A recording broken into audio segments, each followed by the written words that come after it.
На дереве корзинки с орехами. Самая большая летающая птица на планете. Вы, конечно, даже не представляете, что вас ждет дальше. Я здесь уже был, я представляю. Они чаще всего ядовитые. Приближаемся к Хогвартсу. Твою мать, как это было страшно. Ой, какая красота. Я надеюсь, она не умеет прыгать. Мы приближаемся к ядерному арсеналу Панамы. Не успел. В 4 из 5 случаев, когда вам кажется, что по вам кто-то ползет, вам не кажется. Розовые бананы. Никогда в жизни не видел. Черепахи при виде меня идут на дно. Ладно, возвращаясь к философским мыслям. О, боже, какой там огромный паук. Наверное, среди них есть продам гараж. Добро пожаловать в Саммит. Что ж, мы на месте. Вся парковка свободна. Никого. 9 утра приехали к самому открытию.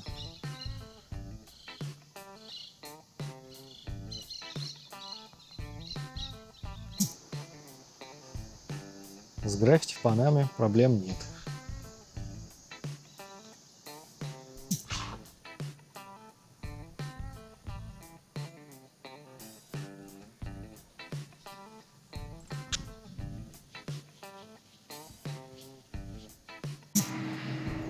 Листья у некоторых деревьев на ощупь как искусственные вообще, как не настоящие.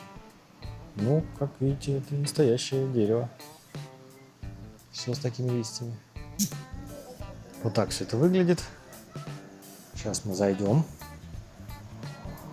через центральный вход и посмотрим.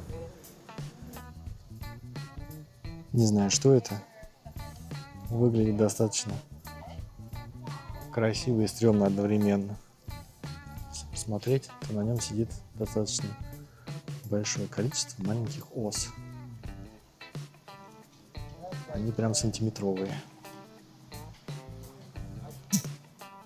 Если не считать того, что здесь полно этих маленьких пчел, которые очень медленно двигаются, немножко напрягает, то выглядит, конечно, очень красиво. Об этом я говорю, они какие-то прям замедленные. Накуренные волшебными цветами. А что это за цветы, я не знаю. Трогать их, конечно, я не буду. Надеюсь, камера передает волосатость этого стебля. На самом деле листья у него точно такие же. Тоже на всей поверхности есть такие волосинки. Если вы никогда не видели, как растут бананы, то они растут вот так. Свисает потрясающая красная висюлька. И за ней образуются грозди.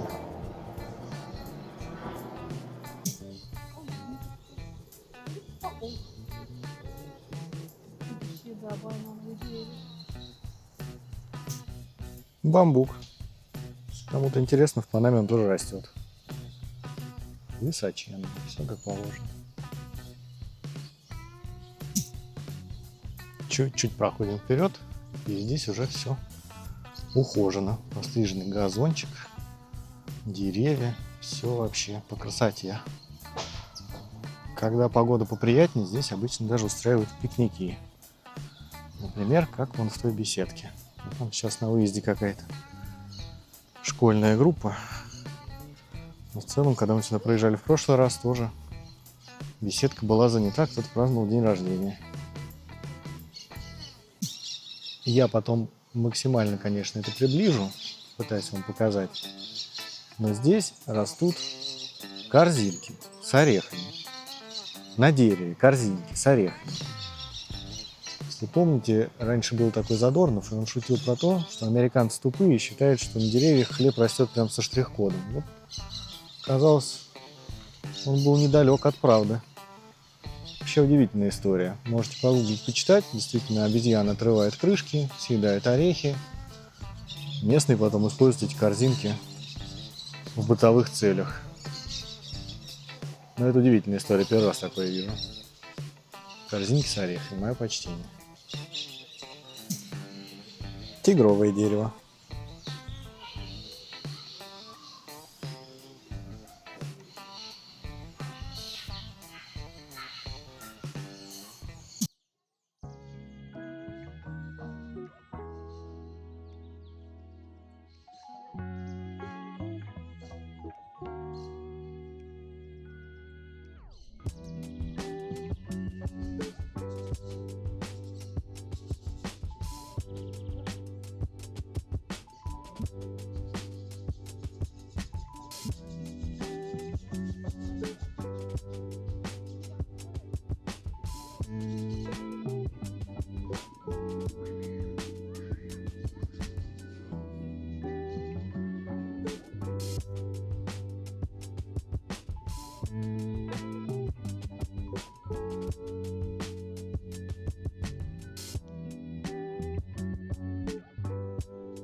Это уже мой любимый вид пальм.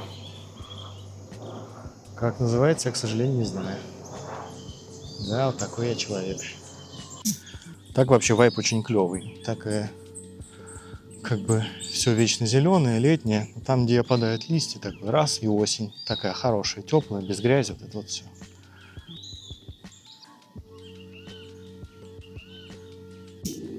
Не то чтобы большая удача, здесь таких полно. Ну вот. Многоножка. Здоровенная.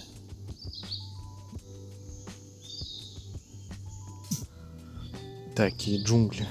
Почти. Почти настоящие. Трава вся покошена.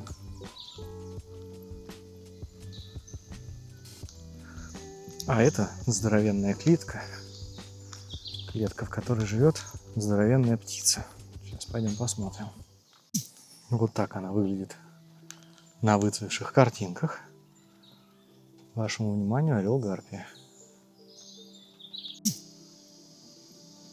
Опять же постараюсь приблизить. Вон сидит самая большая летающая птица на планете. На самом деле это большая удача. Она сидит достаточно близко. Как вы можете понимать, клетка для нее достаточно огромная. Если она улетит в дальний угол, то там ее вообще не будет видно. А тут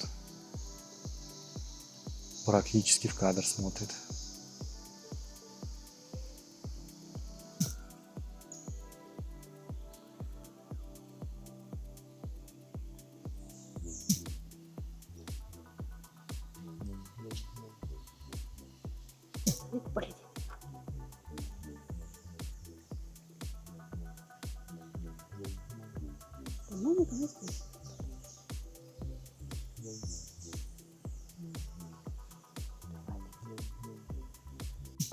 А вот и моя любимая рубрика «Пауки». Этот маленький, где-то с ноготь. Буду искать золотого шелкопряда. Многоножки. Как уже говорил, за добра здесь полно. Это вот достаточно большая, где-то с указательный палец, сантиметров 7-8, наверное. Вот такая вот удивительная история была замечена. Я не знаю, что это. Муравей. Здесь не один. Они ползают.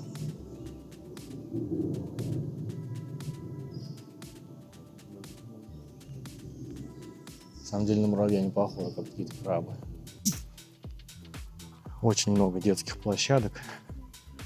Вот, но сейчас начало выходить солнце, как можно заметить. Они все на солнце. Поэтому вся эта история рассчитана все-таки на вечернее, наверное, времяпрепровождение, потому что парк открывается с 9 утра, а в 9 уже надо мазаться кремом солнцезащитным, а после 10 вообще как бы желательно. Не то, чтобы прям под зонтом ходить, но ультрафиолет уже такой злой в Панаме после 10. Еще горки, качели. Вы, конечно, даже не представляете, что вас ждет дальше. Я здесь уже был, я представляю. Скоро покажу. Краткая история парка. Можете поставить на паузу, ознакомиться. Ну что ж, а вот и спойлеры. В ближайшим нескольким минутам в этом парке есть ягуар. Он сидит в вольере, но из 5 раз, сколько мы здесь уже были, мы его видели только один, потому что он либо спит, либо спрячется за камнями. Поэтому как повезет. Пойдем посмотрим. Дорога к ягуару. Не забываем сортировать мусор. Здесь на самом деле есть вольеры с другими животными. И так как сейчас на хайпе капибара, попробуем посмотреть, найти капибару. Потому что она здесь есть. Еще одна подсказка на пути к ягуару. И надпись «Запретная зона». Туда лучше не ходить. Там, попробую приблизить, по дороге идет просто армия муравьев-листорезов. Занимается своими делами. В принципе, визуализация главного правила в Панаме. ничего не трогайте руками. Особенно если это яркое, какое-нибудь красивое. Да?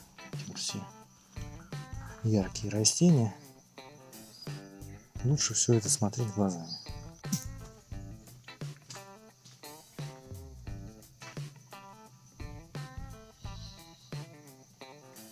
Не знаю, что это, но выглядит это очень красиво, конечно. Прям декоративненько. Разнообразие, конечно, растительного мира, в принципе, как и животного, поражает воображение, из чего только не встретишь.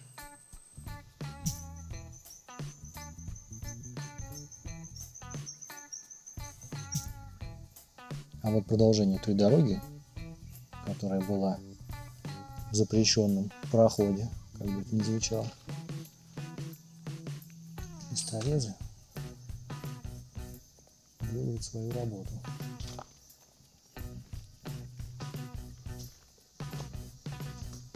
Среди них, кстати, можно заметить, я постараюсь увеличить этого огромного черного муравья, который сантиметра 2, наверное. И это муравей-плотник, если я ничего не путаю. И вот пока мне непонятно, как они взаимодействуют. Они вроде на него не нападают. О, смотрите, а они, оказывается, здесь до хрена. В смысле, очень много. Как это интересно. А вы знали, что муравьи-листорезы вообще фермеры? Они срезают эти листочки, тащат к себе в муравейник, в котором они выращивают гриб, который ферментирует то, что они ему принесли, затем они едят продукты этой ферментации. Вот такая образовательная у нас передача. Так, мы уже снимали местных обитателей на мусорке, поэтому вы подготовлены. Вот гусеница. И она здесь, кстати, не одна.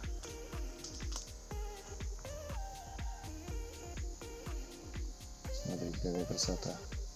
Видите, какие здоровенные ворсинки? Они чаще всего ядовитые. Поэтому, как и с растениями, ничего не трогаем.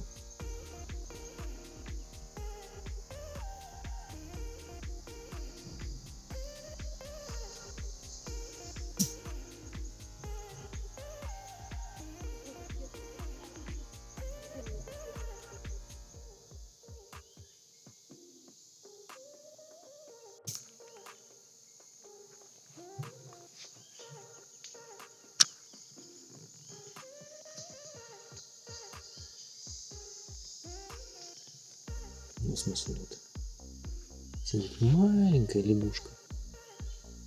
Буквально 2 сантиметра.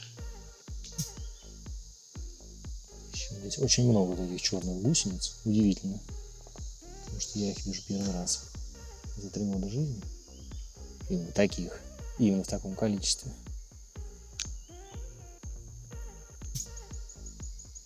Но вы уж извините.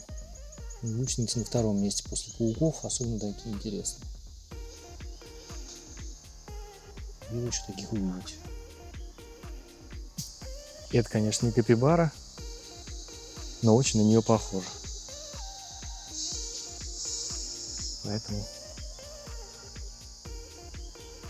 пока вот такая капибара.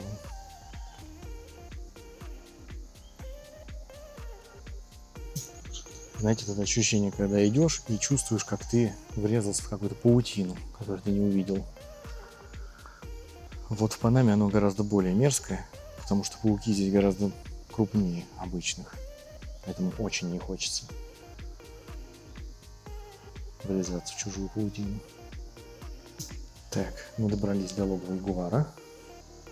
Здесь вот есть общая информация о том, где он водится, как его называют.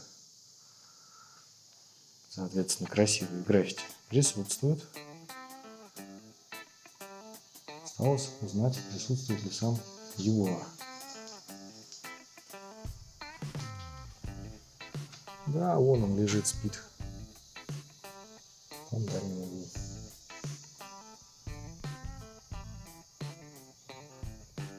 Ну, хотя бы на видном месте. Обычно он спит так, что его даже не видно. Будем считать, что вам повезло. А вот тут, не знаю, передаст камера или нет, летают какие-то пикси, которые живут в этой трубе. Приближаемся к Хогвартсу. Вон та зловещая коряга, мое почтение, конечно. Просто фильм ужасов можно такой снимать. Смотрите, надеюсь, камера это передает. Видите, на листке лежит какая-то большая ящерица. Если она вдруг на меня прыгнет, я завяжу, я это, конечно, вырежу.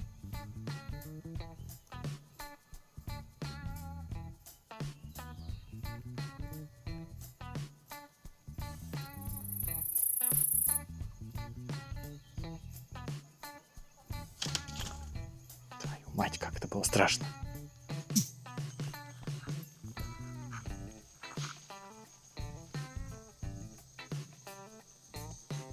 Ой, какая красота.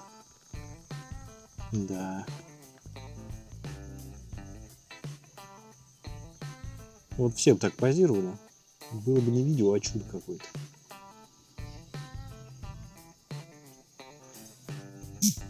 Смотрите, как она дрыгается, пытается отпугнуть нас.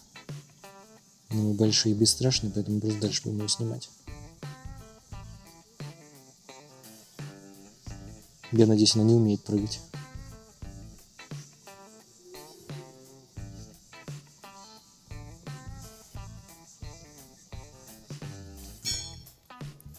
Современные удобства и очень красивые граффити с угловым. На палке сидят маленькие черепашки. По нами очень много черепах. Попробую вам найти и показать. Так, нужно вас подготовить заранее. Мы приближаемся к ядерному арсеналу Панамы. Никто вам об этом не рассказывал, поэтому смотрите внимательно. Вот он. Да, это шутка, которая напрашивалась сама собой, потому что это дерево называется Cannonball 3. Ну, как бы Cannonball, ядро пушечное. Вот, соответственно, на наш язык это обыгрывается как ядерное дерево.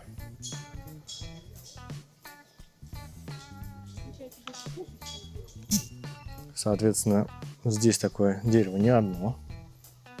Да, поэтому берегитесь.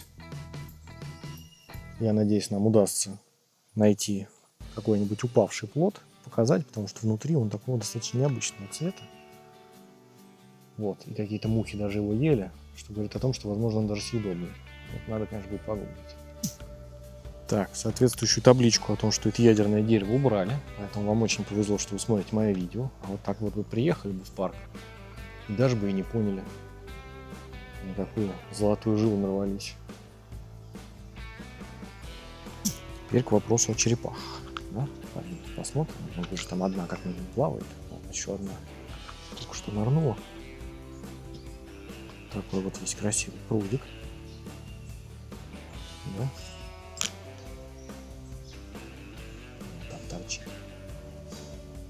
голова, отсматривает.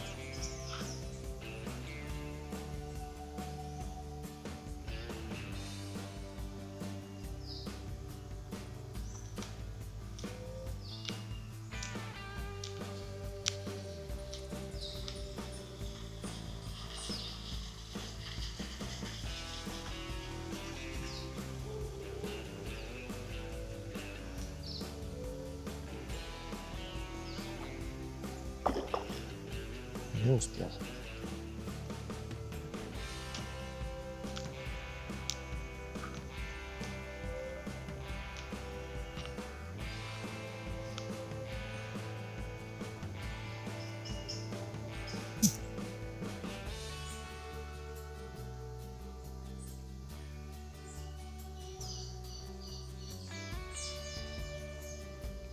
В прошлом видео вам рассказывал про ядовитые растения.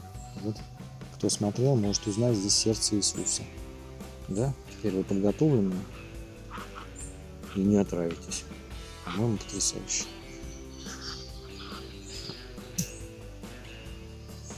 В поисках красивых кадров приходится лезть непонятно куда. Знали вы, как это стрёмно.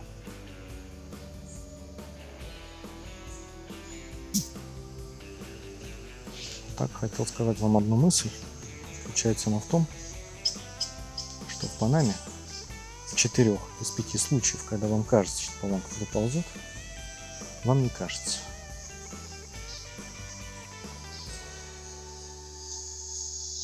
Такая табличка, намекающая, что животных кормить не надо.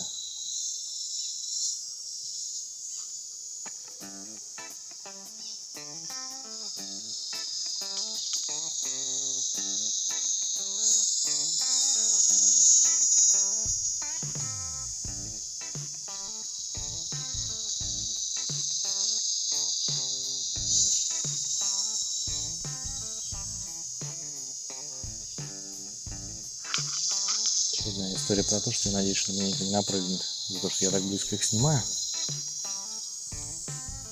Но очень все красиво, конечно. И атмосферно, самое главное.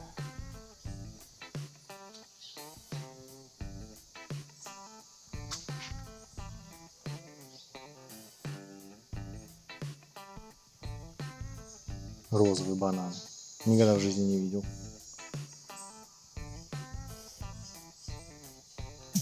Меня начинают атаковать комары, я продолжаю делать вид, что мне все равно, и снимать вот это вот все. Здесь, конечно, надо идти и очень внимательно смотреть под ноги, чтобы никого не раздавить, потому что вот этого добра здесь в огромном количестве.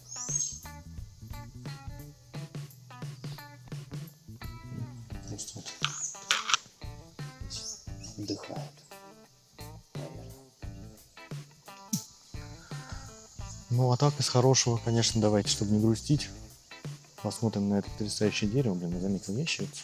Очень хочется ее заснять. Я надеюсь, она не убежит. Потом свои мысли философские расскажу очередные. Видите, такая она дрыгает головой на том пьедестале. Оп, и прыгнула. Отвратительно. Ладно, возвращаясь к философским мыслям. О, боже, какой там огромный паук. Мать моя женщина. Главное, чтобы он меня не сожрал. Да, если больше видео выходить не будет, знаете, я погиб, снимаю это для вас. Надеюсь, вам видно. Колышет на ветру.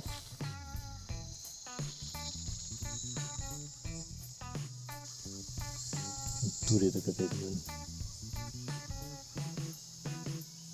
Здоровенная херня, никогда такой не видел. Стрёмно, жесть. По-моему, он мертв на самом деле. Я стал даже шепотом говорить, потому что есть же прыгающие пауки. Чем больше, тем страшнее. Пойду-ка я отсюда. А нет, смотрите, удача. Все-таки есть, соответственно, табличку. Ее просто обновили, она стала покрасивше, поновее. Вот. Ball the Cannon. Cannonball. Ну, как бы по-русски ядро. И вот, соответственно, здесь на картинке даже нарисовано, как он выглядит внутри. Видите, такая бело-голубоватая история с фиолетовыми вкраплениями. Выглядит супер экзотично, что я могу сказать. Когда мы были в прошлый раз, несколько из них падало на землю и валялись разбитые. К сожалению, я тогда еще не был блогером, не поснимал. Но я в следующий раз обязательно справлюсь. Вторая табличка за весь парк, напоминающая о том, что лучше ничего не трогать. Мне кажется, маловато вообще. Для Панамы в таком парке мы должны стоять каждые 20 метров. А вот личи. Да, вот такое дерево. Их в Панаме очень много. Но сейчас не сезон, поэтому самих личий нет. В прошлый раз мы были в сезон. Они здесь лежали в канаве. Специфический запах был. Они гниют, пока их все едят. Как, в принципе, и с манго. Я понимаю, что я уже их 100 раз показывал, но я прям не нарадуюсь. За 3 года первый раз так много одинаковых гусениц. Успех. Вооружена и очень опасна. Все в шипах. Шипы как бы не хухры-мухры, 3-4 сантиметра. Здоровенные. Последний раз, честно-честно. 1, 2, 3, 4, 5. Возможно, они здесь живут, на этом дереве. Поэтому обязательно посмотреть, во что они превращаются по итогу. Черные гусеницы.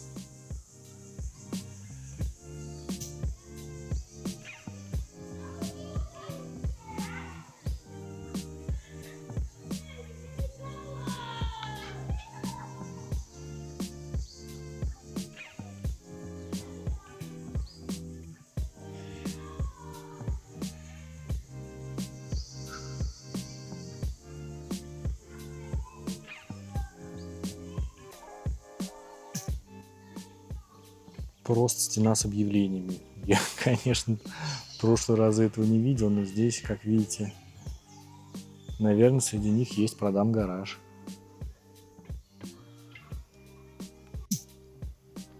Обычно, когда показывают фильмы про путешественников в джунглях, у них такие здоровенные шляпы. Те самые, да, сомбреро с испанского шляпа, которая закрывает не только голову, но и по периметру еще там чуть ли не плечи. Знаете, они, конечно, очень имеют смысл, потому что когда идешь по вот этой всей красоте, несмотря на то, что это все обуздано человеком, да, здесь трава покошена, все так типа более-менее, вообще не хочешь, чтобы тебе на голову свалилось что-нибудь. А еще хуже, если оно попадет к тебе за шиворот. Поэтому вот эти огромные шляпы путешественников по джунглям полностью оправданы. Я вам тут снимаю вот это вот все, как мы идем в глухих джунглях, рассказываю про то, как пауки могут за шиворот упасть. А на фоне там находится зоопарк, в котором сидят огромные попугаи. Вообще дети на пикнике. Все ужасы только по одну сторону дороги, по другую сторону дороги все радости жизни.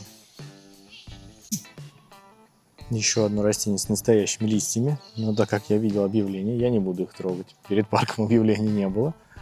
Поэтому там я листочек один потрогал. Ни о чем не жалею. Пока что. Смотрите, постриженный газон, да. И вот здесь, казалось бы, такая небольшая травка. Не знаю, когда в детстве играли в футбол, мяч периодически в такую траву укатывался, мы без зазрения совести туда шли. Вот здесь я бы, конечно, ни за какие ковришки не рискнул заходить в такую траву.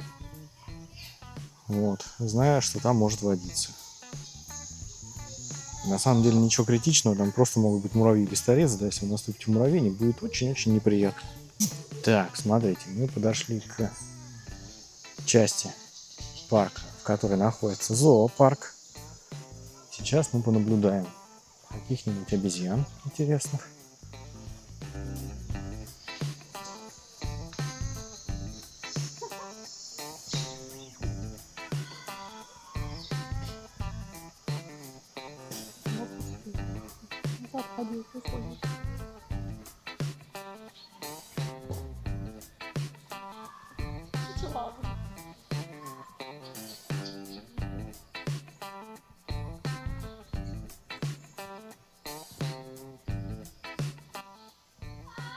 Я не уверен, но, по-моему, из-за длинного хвоста это обезьяны-пауки. Да, так называется, потому что у них очень длинный хвост, и они им работают точно так же, как рукой.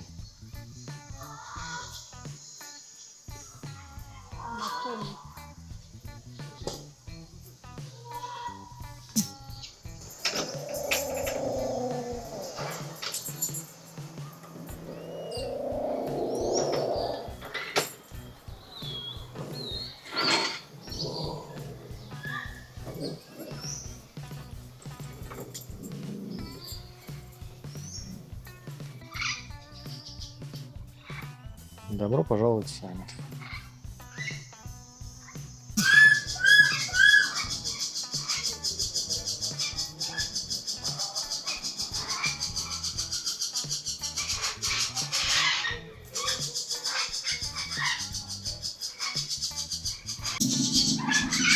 Самые шумные представители — зеленые попугаи. Их, конечно, хлебом не корми, дай потрещать. Пусть здесь в большом количестве. Вот растрапезничаю.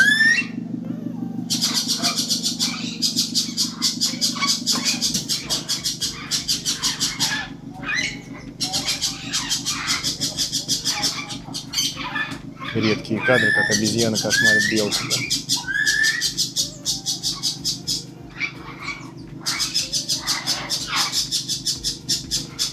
Хотя у них есть общая миска с едой. Это смешно.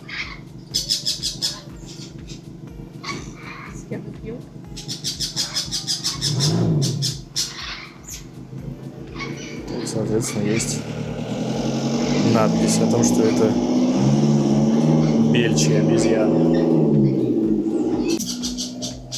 Тамария.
Время близится к 11, вышло солнце, поэтому мы резко ретируемся из парка.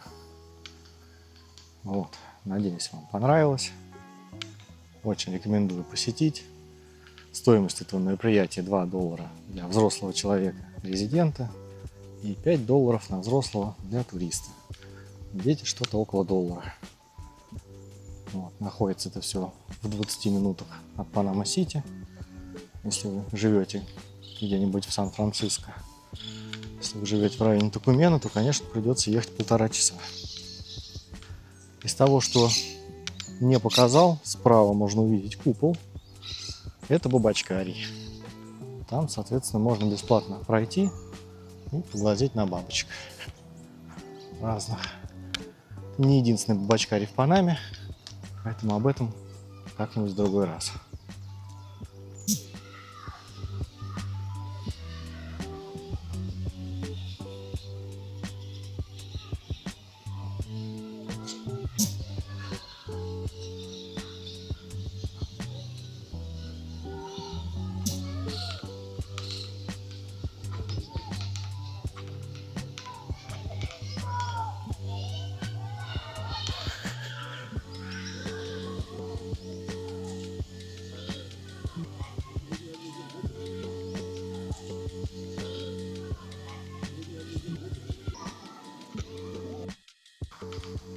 Надо же вам превьюшку снять с красивой надписью.